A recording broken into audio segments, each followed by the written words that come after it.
হাইকোর্টের নির্দেশে সিবিআই তদন্তই বহাল থাকলো সন্দেশখালীতে। সুপ্রিম কোর্টে কি হলো শুনানি জানবো। মৈত্রেয়ী প্রতিনিধি আমার সঙ্গে রয়েছেন। মৈত্রেয়ী, অথবা এই মুহূর্তের সবথেকে বড় খবর খারিজ করার আবেদন জানিয়ে রাজ্যের তরফ থেকে সুপ্রিম কোর্টে যে আবেদন করা হয়েছিল সেই আবেদনকে খারিজ করে দেওয়া হলো। অর্থাৎ সন্দেশখালীর জমি দখল এবং যে হ্যারাসমেন্টের যে অভিযোগ রয়েছে সেই অভিযোগের পরিপ্রেক্ষিতে হাইকোর্টের দেওয়া সিবিআই তদন্তের নির্দেশই বহাল রইল।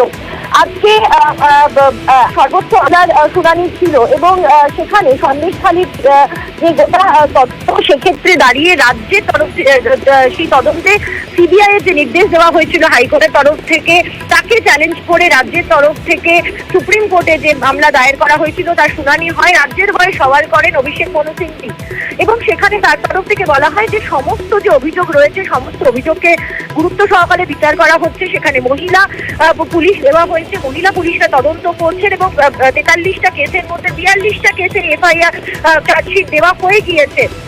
কিন্তু তার যে আবেদন সেই আবেদনের ক্ষেত্রে সন্তুষ্ট হতে পারেনি সুপ্রিম কোর্ট। তাদের জাস্টিস গাভাইয়ের বেঞ্চের পরিষ্কার প্রশ্ন যে মাসের বেশ কয়েক মাস ধরে বা চুপ থাকার পর কেন এই তদন্ত, এতদিন ধরে কেন চুপ ছিল রাজ্য, সেই প্রশ্ন তারা তোলেন এবং একই সঙ্গে তারা রাজ্য কাকে প্রোটেক্ট করতে চায় সেই প্রশ্নও তোলেন।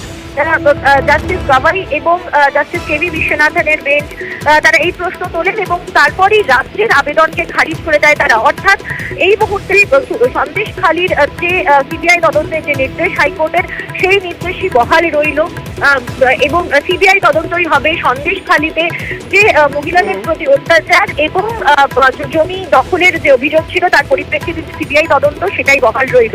অতএব ঠিক, ধন্যবাদ মৈত্রেয়ী।